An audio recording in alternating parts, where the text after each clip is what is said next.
اب ہے غسل میت کا طریقہ. ہو سکتا ہے زندگی میں آپ کو کبھی غسل دینے کا موقع نہ آئے، لیکن آپ سے سیکھ کر دوسروں کو فائدہ ہو جائے. یا پھر یہ کہ آپ کے گھر میں کسی عزیز قریبی رشتے دار کی وفات ہوئی ہے، تو اس موقع پر آپ کو خود بیچ میں شریک ہونا چاہیے. کیونکہ بعض اوقات ہم صرف چند پروفیشنلز کو یا اجرت پر بلائے ہوئے کچھ لوگوں کو ہم چھوڑ دیتے ہیں کہ وہ میت کو غسل دیتے ہیں. وہ بعض اوقات سنت کے مطابق دیتے ہیں، بعض اوقات نہیں دیتے. بعض اوقات وہ سخت ہاتھ لگا کے میت کو الٹ پلٹ کر کے تو فارغ ہو جاتے ہیں. تو ایسی صورت میں میت کا ہم پر خصوصاً قریبی رشتے دار، مثلا والدہ ہے، بہن ہے، بچہ ہے، کوئی ایسا فوت ہو گیا ہے، تو آپ خود شریک ہوں. خواہ پانی ڈالیں، خواہ جسم کو ملیں، خواہ مین رول آپ کا ہو یا سپورٹو رول ہو، یا چیزیں اکٹھی کریں، چیزیں تیار کریں، یعنی کسی نہ کسی طرح حصہ ڈالیں. یہ بہت ہی ثواب اور اجر حاصل کرنے کا وقت ہوتا ہے. لیکن یہ یاد رکھیں کہ مرد مرد کو اور عورت عورت کو غسل دے گی. بیوی خاوند کو اور خاوند بیوی کو غسل دے سکتا ہے. قریبی رشتے دار غسل دینے کے زیادہ مستحق ہیں، جو دین کا علم رکھنے والے ہوں اور آداب غسل سے واقف بھی ہوں. غسل میں مدد کرانے والوں کے سوا کسی دوسرے کی موجودگی ناپسندیدہ ہے. بعض اوقات یہ ہوتا ہے کہ غسل دیا جا رہا ہے تو کچھ لوگ تماشا دیکھ رہے ہوتے ہیں. اگر آپ نے کچھ کرنا نہیں تو وہاں پر کھڑے نہ ہو. کیا آپ اپنے لیے چاہیں گے کہ جب آپ کو غسل دیا جائے تو لوگ آپ کو یوں دیکھ رہے ہیں؟ کبھی زندگی میں ہم یہ چاہتے ہیں کہ جب ہم نہا دھو رہے ہیں تو کوئی ہمیں دیکھے، یہ جھانکے؟ کتنی شرم آتی. تو موت کے وقت جب انسان کی بالکل بے بسی ہوتی ہے تو اس وقت انسان کو دوسرے کا بھی ویسا ہی لحاظ رکھنا چاہیے، ویسا ہی خیال کرنا چاہیے جیسے انسان اپنے لیے چاہتا ہے کہ اس کا خیال رکھا جائے. غسل کرانے والا دیندار اور قریبی عزیزوں میں سے ہونا چاہیے جو دوران غسل میت میں کوئی عیب یا تغیر دیکھے تو پردہ پوشی کرے، عیب چھپائے. نبی اکرم صلی اللہ علیہ وسلم نے فرمایا، جس نے کسی میت کو غسل دیا اور اس کی پردہ پوشی کی، اللہ تعالیٰ اس کے گناہوں کی پردہ پوشی فرمائے گا، اللہ اس کے عیب ڈھانک دے گا. غسل کے پانی میں بیری کے پتے ڈالنا مسنون ہے. بیری کے پتوں کو کوٹ لیا جائے اور اسے غسل کے پانی کی تمام بالٹیوں ملا دیا جائے. لیکن اگر ایسا کرنا ممکن نہ ہو، پتے نہ مل رہے ہوں، تو اس وجہ سے غسل کو لیٹ نہ کریں، کیونکہ بعض علاقوں میں شاید بیری نہ بھی ہو اور وہاں پر سوکھے پتے بھی اویلیبل نہ ہوں. اور اب کچھ ملکوں میں تو یہ طریقہ ہے کہ وہاں پر باقاعدہ مغسلہ بنوائے جاتے ہیں جن میں پائپ سے پانی ڈالا جاتا ہے میت پر. تو اب پائپ سے اگر پانی ڈال رہے تو وہ پانی ٹینکی یا ڈرم کسی سے آ رہا ہے تو اس میں پتے ڈالنا مشکل ہو جاتا ہے. تو اچھا تو ہے، لیکن اگر نہ ہو، ناممکن ہو تو کوئی بات نہیں. اب یہ مت سمجھے کہ غسل ہوگا نہیں، پھر اس کی جگہ صابن شیمپو وغیرہ لگایا جا سکتا ہے، کیونکہ اس دور میں صابن شیمپو کی جگہ بیری کے پتے یہی کام کیا کرتے تھے صفائی کا. غسل دینے کی جگہ مناسب ہو جہاں پردے کا انتظام ہو اور پانی کا نکاس آسان ہو. جگہ اتنی کشادہ ہو کہ تختے کے علاوہ غسل دینے والوں کے بیٹھنے اور غسل کا سامان وغیرہ رکھنے میں دقت نہ ہو، یعنی ہر چیز صحیح طور پر سیٹ کی جائے. میت کو نہلانے والا تختہ سر کی جانب سے قدرے اونچا ہو تاکہ استعمال شدہ پانی کے ساتھ نجاست بہ جائے. اس کے لیے سر کی طرف تختے کے نیچے 2 اینٹیں رکھی جا سکتی، یعنی تھوڑا سا ٹلٹ کریں اس کو تاکہ پانی خود بخود گرتا چلا جائے. میت جس بستر پر ہو اسی چادر سے اٹھا کر تختے پر لائیں. اگر خاتون میت اٹھانے میں مشکل درپیش ہو تو موٹی چادر سے ڈھانپ کر میت کے محرم مرد حضرات سے مدد لے کر غسل کے تختے پر لٹایا جا سکتا ہے اور اسی طرح غسل دینے کے بعد اٹھوایا جا سکتا ہے. یعنی بعض اوقات ہوتے ہیں نا جسم بھاری ہوتے ہیں اور مرنے کے بعد تو اور بھی جسم بھاری ہو جاتا ہے. تو ایسی صورت میں اگر خواتین میں ہمت نہ ہو کہ چارپائی یا بیڈ سے اٹھا کر تختے تک لے جایا جائے، کیونکہ بعض اوقات بیڈ روم میں اگر وفات ہوئی ہے اور جو تختہ ہے وہ باہر صحن میں ہے یا کسی برآمدے یا غسل خانے میں ہے تو وہاں تک اٹھا کے لے جانا کافی مشکل کام ہوتا ہے. تو ایسی صورت میں محرم مردوں کو بلایا جائے اور میت کو اچھی طرح ڈھانپا ہو تاکہ بے احتیاطی میں اس کے جسم کا کوئی حصہ نہ کھل جائے، کیونکہ محرم مردوں کے سامنے بھی جسم کا سطر ہوتا ہے. غسل کی جگہ داخل ہونے سے پہلے بسم اللہ اور غسل خانہ میں داخل ہونے والی مسنون دعا بھی پڑھ لیں. خاتون میت کے غسل سے پہلے بندھے ہوئے بال کھول دیے جائیں. یعنی شروع کہاں سے کیا جائے گا؟ سر سے، سر کی طرف سے شروع کیا جائے گا. بال کھول دیے جائیں. خاتون میت کے پن، کلپ، چوڑیاں، بندے، ناک کا لونگ اور لباس وغیرہ میت کے جسم سے الگ کر لیں اور ان کو کسی محفوظ جگہ پر رکھ لیں. میت کے کپڑے آسانی سے نہ اتر سکے تو احتیاط سے کینچی کے ساتھ کاٹ لیے جائیں.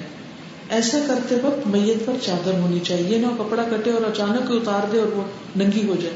میت کو ننگے ہونے سے بچانا ہے. بس پھر وہی کہوں گی کہ اپنے آپ کو وہاں رکھ لیں کہ میں خود ہوں تو میرے لیے کیا کیا جائے. میت کو غسل دیتے وقت اس پر رنگدار پرنٹ والا کپڑا ڈال دیا جائے تاکہ گیلا ہونے پر بھی پردہ رہے. سفید کپڑا جو ہوتا ہے نا اس میں سے پھر وہ جھلکنے لگتا ہے جسم. یہ جیسے بستر کی بیڈ شیٹس وغیرہ ہوتی ہیں رنگین، ان کو استعمال کیا جا سکتا ہے. میت کو اس کپڑے کے نیچے سے غسل دیا جائے گا. میت کو بغیر دستانوں کے براہ راست نہ چھوئیں، خاص طور پر سطر پر کسی کی نظر نہ پڑے. یعنی خود دستانے وغیرہ پہن کر غسل دیں. کیونکہ بعض اوقات یہ ہوتا ہے کہ جو مرنے والا ہے وہ کسی خاص بیماری کا شکار ہوتا ہے یا جرمز وغیرہ ہوتے ہیں، یا اوپر کے حصے کو تو ہاتھ، بازو، منہ وغیرہ کو تو ہاتھ لگا سکتے ہیں، لیکن جو اس کے جسم کے ننگے حصے ہیں ان کو براہ راست اپنے ہاتھ سے ٹچ نہ کریں. یعنی شرمگاہ وغیرہ ہے یا بریسٹ ہے یا باقی حصے ہیں تو ہاتھ پر کوئی کپڑا، دستانہ، پلاسٹک کے جیسے یہ ڈاکٹرز کے ہوتے ہیں میڈیکل گلوز جو ہوتے ہیں وہ، یا پھر اگر وہ نہیں ہے تو پولیتھین کی جو تھیلی ہوتی ہے، پلاسٹک کی تھیلی، پلاسٹک بیگ، وہ ہاتھ پر چڑھا کے باندھا جا سکتا ہے اور اس سے جسم کو دھویا جائے گا. غسل دینے والے سب سے پہلے میت کا سر اٹھا کر آہستگی سے اسے بیٹھا ہونے کے قریب کر دیں. پھر اس کے پیٹ کو اطراف سے، چاروں طرف سے نرمی کے ساتھ دبایا جائے تاکہ جو کچھ نکلنے کے قریب ہو وہ نکل جائے، یعنی کوئی نجاست وغیرہ. اس موقع پر برابر پانی بہاتے رہیں تاکہ نجاست بہتی جائے.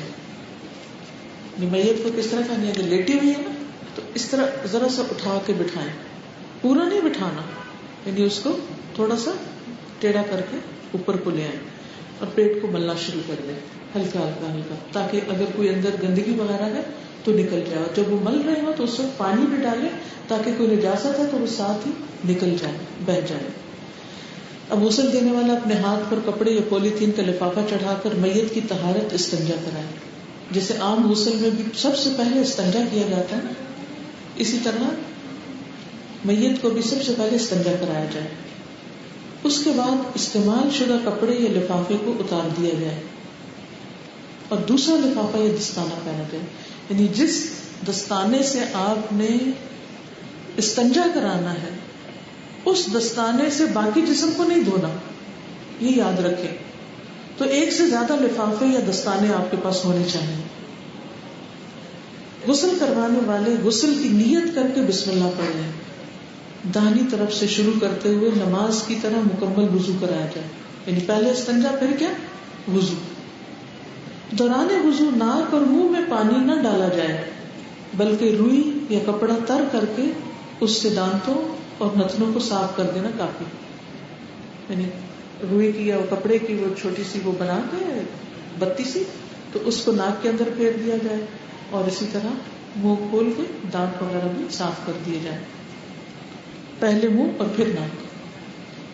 صاف روئی ناک اور کانوں میں لگا دیں تاکہ دوران غسل پانی اندر داخل نہ ہو جو غسل کے بعد پھر نکال دی جائے. یعنی روئی کی چھوٹی چھوٹی گولیاں بنا کے کانوں کے پار بھی، ناک کے پار، تاکہ پانی نہ جائے. بیری کے پتوں والے پانی کو استعمال کرتے ہوئے صابن کی جھاگ یا شیمپو سے سر کے بال اور داڑھی کو آہستہ سے انگلیاں پھیر کر دھویا جائے. جیسے اپنا سر شیمپو کرتے ہیں اسی طرح میت کا بھی سر شیمپو کیا جائے. پہلے میت کے سامنے کے دائیں حصے کو دھویا جائے، یعنی فرنٹ ایریا میں رائٹ سائڈ. پہلے ہر چیز دائیں طرف سے شروع کرنی ہے، یہ یاد رکھنا ہے. پھر بائیں پہلو کے بل ہلکی سی کروٹ دے کر دائیں طرف کا پچھلا تمام حصہ دھو لیا جائے. یہی عمل بائیں طرف دہرایا جائے. یعنی جیسے یہ میت لیٹی ہوئی ہے تو پہلے کیا؟ دائیں طرف اوپر سے، پھر ذرا سا یوں موڑ کے نیچے سے، پھر بائیں طرف پہلے اوپر سے، پھر ذرا سا موڑ کے نیچے سے. اوپر سے لے کے نیچے سے ٹانگوں پاؤں تک سب دھلوا دیا جائے.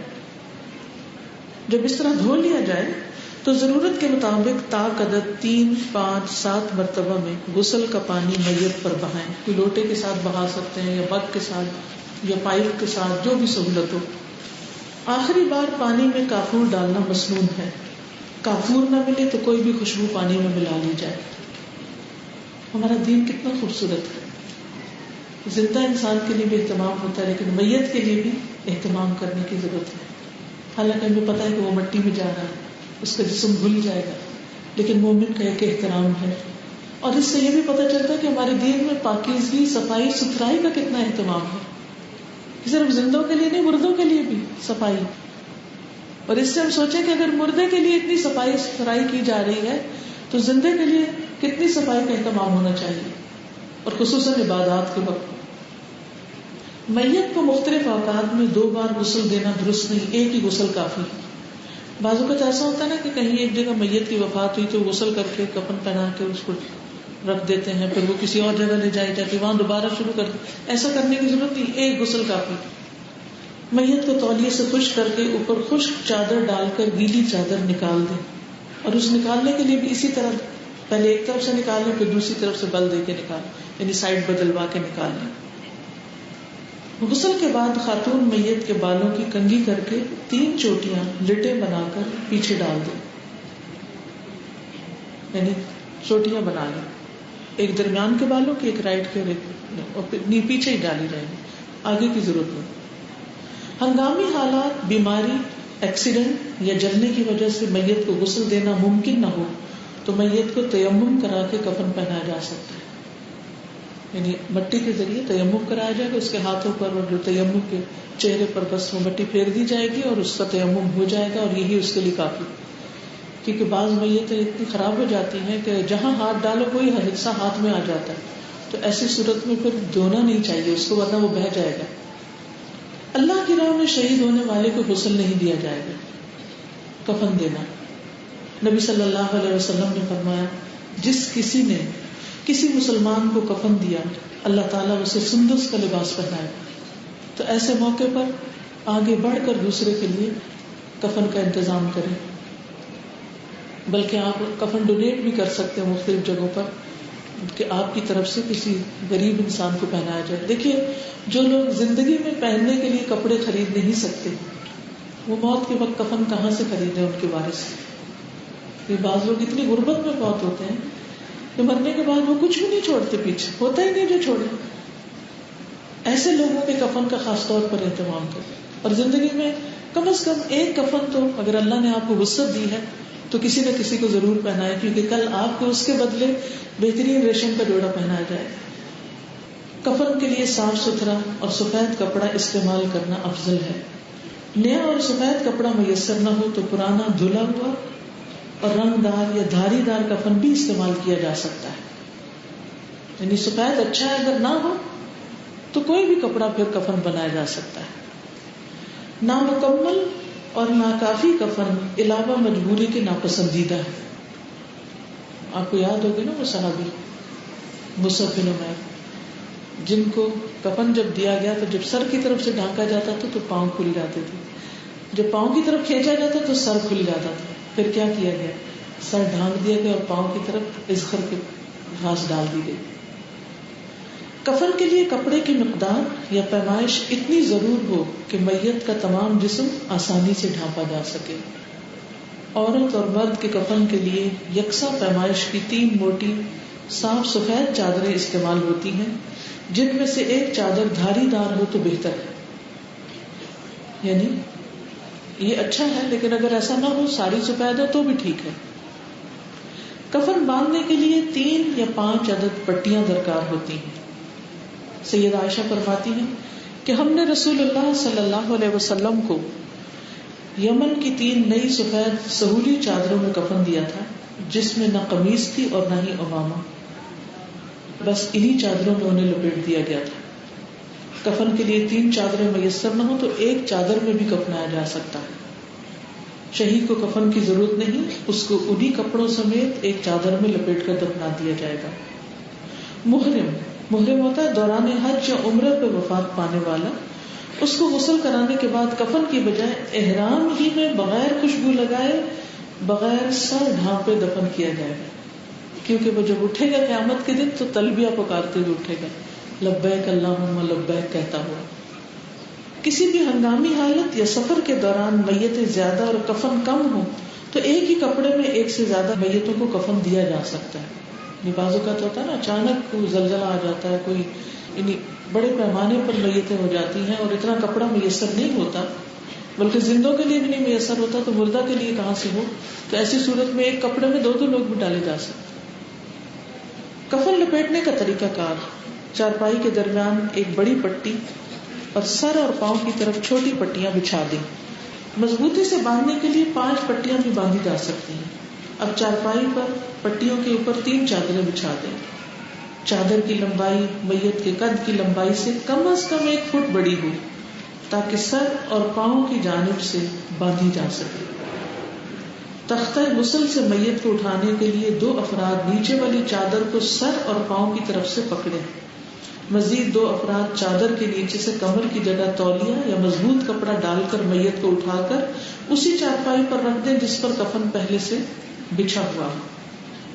پہلے اوپر والی چادر کے اوپر والے حصے سے خاتون میت کے سر اور بالوں کو سکارف کی طرح لپیٹ دیں، پھر بقیہ چادر سے اچھی طرح جسم لپیٹیں، دوسری چادر کو سر سے پاؤں تک لپیٹ دیں۔ آخری چادر لپیٹنے کے بعد سر، پاؤں اور کمر کی پٹیوں کو باندھ کر اس طرح گرہ لگائیں کہ قبر میں لٹانے کے بعد یہ گرہیں آسانی سے کھولی جا سکے، یعنی اتنی سخت گرہ نہ لگائیں کہ وہاں پر کھلے نہ، کیونکہ جب میت کو قبر میں لٹا دیا جاتا ہے تو پٹیاں کھول دی جاتی ہیں۔ میت کو کفن میں لپیٹنے کے بعد 3 بار خوشبو کی دھونی دیں، یہ ممکن نہ ہو تو عطر وغیرہ لگایا جا سکتا ہے۔ میت کو غسل اور کفن دینے والے کے لیے بعد میں خود غسل کرنا اور میت کو اٹھا کر کھاٹ پر ڈالنے میں مدد کروانے والے کے لیے وضو کر لینا مستحب ہے، یعنی غسل کی ضرورت نہیں، وضو بھی کافی۔ غسل اور کفن کے مراحل میں غیر مسنون افعال: غسل دینے کی جگہ پر پاکیزہ کلام تحریری شکل میں لے کے جانا یا زبانی پڑھنا، یعنی کوئی قرآن پاک لے جانا یا پھر کوئی کتاب یا کوئی اور چیز لکھی ہوئی وہاں پر جس میں آیات وغیرہ ہو وہ نہیں ہونی چاہیے۔ میت کو 2 بار غسل دینا، بالوں کی 2 چوٹیاں بنا کے سینے پہ ڈالنا، یہ نہیں ہونا چاہیے۔ غسل مکمل ہونے پر قریبی رشتہ داروں کو باری باری آ کر میت میں پانی بہانا، یہ رسم کے طور پر اس کو نہ لیا جائے۔ کفن سے پہلے صاف لباس پہنانا، بعض علاقوں میں یہ رواج ہے کہ نوجوان لڑکی فوت ہو جائے تو اس کو باقاعدہ دلہنوں والا لباس بنا کر اس کا میک اپ وغیرہ کیا جاتا ہے، یہ سراسر شریعت کے منافی ہے، ایسا کرنے سے پرہیز کرنا چاہیے۔ میت کی آنکھوں میں سرما لگانا، یہ بھی نہیں ہونا چاہیے۔ کفن پر عرق گلاب ڈالنا یا آب زمزم میں بھگونا۔ شادی کے لباس میں دفنانا، کفن پر پرانی آیات یا دیگر دعائیں لکھنا، میت کے سرہانے قرآن مجید یا عہد نامہ رکھنا۔ اب یہ اگلے صفحے پر آپ دیکھ رہے ہیں کہ یہ ڈیمو بنا ہوا ہے، اس کو بھی ابھی دیکھ لیتے ہیں۔ پہلے آپ یہ سامنے اسکرین پہ دیکھ لیں، امید ہے کچھ سمجھ آ جائے گی انشاءاللہ۔ محترمہ نے بھی بتایا کہ مصنون کفن کے لیے 3 بڑی چادریں اور ان کا سائز اتنا بڑا ہو کہ جس میں جو میت ہے وہ اچھی طرح سے کور کی جا سکے، اور یہ ڈپینڈ کرے گا ہائٹ کے مطابق میت کی کتنی ہوگی، اور میت کو بعد میں ریپ کرنے کے بعد باندھنے کے لیے 3 یا 4 یا 5 پٹیاں، 5 اگر ہو تو زیادہ بہتر ہے کہ اچھی طرح سے سیکیور کیا جا سکتا ہے۔ جیسے کہ آپ یہاں پر دیکھ رہے ہیں 3 چادریں آپ کو ایک ہی لینتھ کی چوڑائی میں ایک جیسی ہیں اور 5 پٹیاں دکھائی جاتی ہیں۔ مصنون کفن کا طریقہ آپ دیکھ لیتے ہیں۔ سب سے پہلے نیچے پٹیاں بچھائیے، وہ سرفیس یا وہ جگہ مقام جہاں پر آپ نے میت کو کفن دینا ہے، کوئی چارپائی ہو سکتی ہے یا زمین کے اوپر یا کوئی تختہ، کچھ بھی ہے، وہاں پر آپ 5 پٹیاں اس انداز سے رکھیے گا کہ ایک سر کی جانب اور ایک پیر کی جانب باندھنے کے لیے، ایک کمر کے حصے کو بندھے گی، ایک گھٹنوں کی پورشن ہوگا وہاں پر، اور ایک سینے کے مقام۔ اس کے اوپر تینوں چادریں آپ کی کھول کر بالکل برابر انداز میں ڈال دینی ہے۔ پھر جیسے بتایا کہ میت کو لے کر آنا ہے اور آپ نے وہاں پر رکھنا ہے، یہ 3 چادریں آپ کو دکھائی جا رہی ہیں کیونکہ سفید ہیں، واضح نہیں دکھ رہا ہوگا. ایروز شاید دکھائی دے رہے ہیں. ہر ایرو اور اس کے ساتھ نمبر لگا ہے جس سے یہ واضح کیا جا رہا ہے کہ 3 چادریں ہیں جو کہ یکے بعد دیگرے اوپر تلے بچھائی گئی ہیں. میت کو جب آپ نے چادروں پر لا کر ڈال دیا تو وہ اسی چادر میں ابھی اس کو لپیٹا گیا ہوگا جس کے غسل دینے کے بعد آپ نے اس کو ریپ کیا. اسی چادر کے ساتھ سطر ظاہر نہ ہو اور آپ اس مقام پر لے آئیے.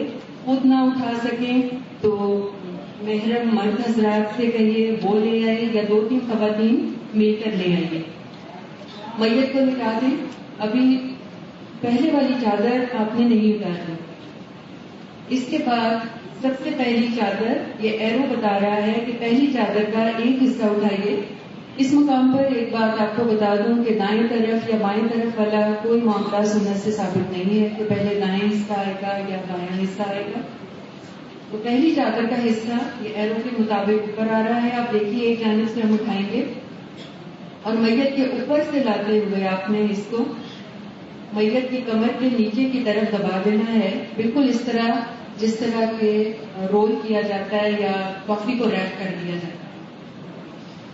یہ دیکھ لیجیے اوپر کی جانب بھی آپ کو دکھ رہا ہوگا کہ میت کے چہرے کے پاس بالکل جمع نہیں کر دیا گیا کپڑے کو، بلکہ بڑا نیٹلی انداز میں رکھا گیا ہے تاکہ بعد میں جب اس کا چہرہ ہمیں کور کرنا پڑے تو اس میں بھی سہولت ہو جائے. اب دوسری چادر دوسری جانب سے پہلی چادر کا دوسرا حصہ دوسری جانب سے اٹھایا گیا اور بالکل اسی طرح میت کی کمر کے گرد لپیٹتے ہوئے اس کو بالکل ریپ کر دینا ہے، لپیٹ دینا ہے. اب پاؤں کی جانب آئیے.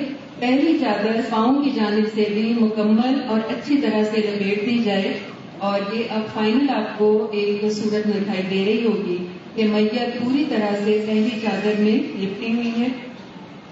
اب اس کے بعد دوسری چادر، اور دوسری چادر سے پہلے جو ایک کام ہمیں کرنا ضروری ہوتا ہے وہ یہ ہے کہ عورت اگر میت ہے تو اس کا سر ڈھکنا ضروری ہے. اس کے لیے پہلی چادر کا وہ کنارہ جو اس کے سر کی جانب ہوگا اس کو اٹھائیے اور میت کے سر کے اوپر بالکل صاف کی طرح لا کر آپ نے اس کو لپیٹنا ہے. آپ اگلے پورشن میں دیکھیے کہ میت کا سر آپ کو دکھائی دے رہا ہے اور میت کا کندھا. سر کے اوپر صاف کی طرح رکھنے کے بعد آپ نے سائڈوں سے دونوں کپڑے کے جو کنارے ہیں اس کے کندھے کے نیچے پریس کر دینے ہیں اور دبا دینے ہیں تاکہ پوری صاف کی طرح فکس ہو جائے. یہ دیکھ لیجیے پہلی چادر اور سر کو ڈھکنے کے بعد یہ میت آپ کے سامنے اب ہے. اب دوسری چادر لپیٹنے کا مرحلہ بالکل اسی طرح کریں گے جیسے ہم نے پہلی چادر میں کیا. پہلے ایک جانب کا کنارہ اٹھائیے اور اسے کمر کے اوپر سے لپیٹتے ہوئے میت کے نیچے اچھی طرح سے ریپ کر دیں اور پھر دوسرے حصے کو بھی بالکل اسی طرح سے دونوں جانب سے میت کو مکمل طور پر لپیٹ دیا جائے. دوسری چادر میں بھی پاؤں کی جانب سے اس کو جمع نہیں کر دینا یا کسٹرڈ فارم میں نہ آ جائے کپڑا بلکہ نیٹلی ریپ ہو جائے اس کے پیروں کی طرف سے. اب تیسری چادر دیکھیے. تیسری چادر کا ہمیں معلوم ہو رہا ہے آپ کو پٹی بھی نظر آنے لگ گئی ہوگی اور جس سرفیس کے اوپر میت لٹائی گئی ہے تیسری چادر کو بھی آپ نے اسی طرح لپیٹنا ہے. ایک بات کو اگر آپ تھوڑی سی غور کر کے دیکھیے تو ہم نے ڈھیلے انداز میں نہیں کپڑا لپیٹا بلکہ ٹائٹ کر کے کس کے لپیٹنی ہے تینوں چادریں یکے بعد دیگرے تاکہ کپڑا لوز نہ رہے بالکل بھی. اس کی یہ دیکھیے بالکل کس کے لپیٹا جا رہا ہے آپ کو دکھ رہا ہوگا. اس کی دوسری جانب سے بھی بالکل مکمل اس کو کھینچ کے اچھی طرح سے ریپ کرنا ہے.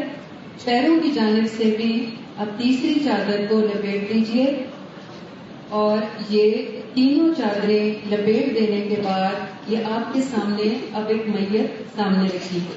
اس میں دیکھیے ڈھیلا پن چادر میں کہیں بھی نہیں دکھ رہا اور سر کی جانب سے ہم نے آخر میں کیونکہ آخری پٹی باندھنی ہے اس لیے میں دوبارہ آپ کو کہوں گی کہ آپ جب بھی ایک چادر لپیٹ لیں تو اس کو ایک گچھے کی شکل میں نہ رکھیے گا بلکہ نیٹ انداز میں وی فارم میں لے آئیں گلے کے پاس تاکہ آپ کو سہولت رہے اس کو دوبارہ پٹی باندھنے میں.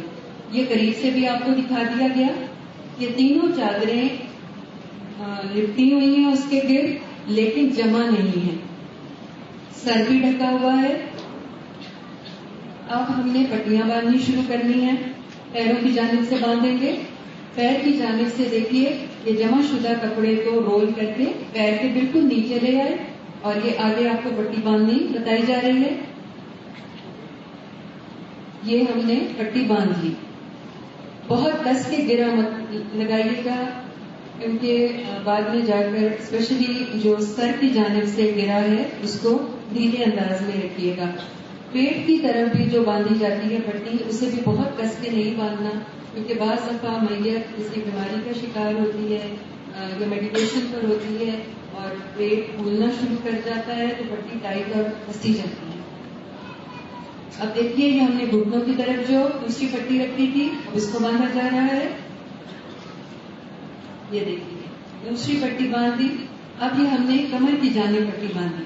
کمر کی پٹی کو آپ نے نہ تو بہت ڈھیلا رکھنا ہے کہ لوز ہو کے گرتی پھرے اور نہ اتنا کسنا ہے کہ جس کی وجہ سے تنا ہوا پیٹ نظر آئے. اب سینے کے اوپر چوتھی بندی. یہ چاروں پٹیاں باندھنے کے بعد یہ ایک فائنل صورت آپ کے سامنے آتی ہے میت کی. یہ مکمل دیکھ لیجیے اس کو. اس انداز میں یہ کپڑا کہیں سے لوز نہیں ہے، کہیں سے بھی ایسا نہیں کہ اگر اٹھایا جائے اٹھانے میں مشکل ہو یا کیری کرنے میں کپڑا گر جائے یا خدا نخواستہ صدر ظاہر ہو جائے عورت کا. اب سر ڈھکنے کی بات آتی ہے یا سر کی طرف سے بقیہ دونوں چادریں لپیٹ کر اور منہ بند کرنا ہے ہمیں. پہلی چادر آپ دیکھ رہے ہوں گے سر کی طرف بالکل اسکارف کی شکل میں لپٹی ہے، کہیں سے بال نہیں نظر آ رہا. اس کے دونوں کنارے ہم نے کندھے کے نیچے دبا رکھے ہیں. اب دوسری چادر اٹھائی اور اسے ہم نے لپیٹ دیا. دونوں کنارے اوور لیپ کر دیں اور چہرہ کور ہو جائے. پھر تیسری چادر کو لیجیے، اس کے دونوں کنارے اور اوور لیپ کر دیں کہ اس طرح سے میت کا چہرہ بالکل چھپ گیا. اب ہم نے آخری پٹی باندھنی ہے جو کہ سر کی جانب ہوگی. اسے بھی بہت زیادہ کس کے نہ باندھیے گا کیونکہ قبر میں اتارنے کے بعد اس کو کھولنا ہوگا. یہ دیکھیے یہ بالکل ریپ حالت میں میت ہے ہمارے سامنے. جزاک اللہ خیر. اس کا کچھ طریقہ یہاں آپ کو اس کتاب میں بھی نظر آئے گا، آپ دیکھ لیجئے. 3 بڑی اور چوڑی پٹیاں درمیان میں کندھے اور گھٹنوں کی جانب اور 2 چھوٹی پٹیاں سر اور پاؤں کی جانب. پٹیوں کے اوپر 3 چادریں برابر کر کے ترتیب سے بچھائیں. سر اور پاؤں کی طرف سے کچھ کپڑا چھوڑ کر میت کو چادروں کے اوپر لٹا دیں اور پھر پہلی چادر کے دائیں حصے کو بائیں جانب لا کر اچھی طرح دبا دیں. پردے کے لیے ڈھانپی گئی رنگین چادر کفن کی چادر ڈھانپتے ہوئے ہٹا دی جائے گی. اسی طرح چادر کا بایاں حصہ دائیں جانب دبا دیں. عورت میت کے لیے پہلی چادر کے سر کی جانب بچھے ہوئے حصے کو اٹھا کر اسکارف کی طرح لپیٹتے ہوئے اور سر اور بالوں کو اچھی طرح ڈھانپ دیں. اسکارف کے باقی کپڑے کو گردن کے پیچھے دبا دیں. اب سائڈ کے دونوں پلوں سے چہرے کو ڈھانپ دیں. اسی طرح دوسری چادر کو بھی سر اور پاؤں سمیت دائیں سے بائیں اور بائیں سے دائیں جانب لا کر اچھی طرح دبا دیں. اب آخری چادر کو بھی دائیں سے بائیں اور بائیں سے دائیں طرف لپیٹ دیں. اب کفن کو تصویر کے مطابق پٹیوں سے باندھ دیں جس میں 3 بڑی مین پٹیاں ہوں گی اور 2 چھوٹی سر اور پاؤں کی طرف. چلیے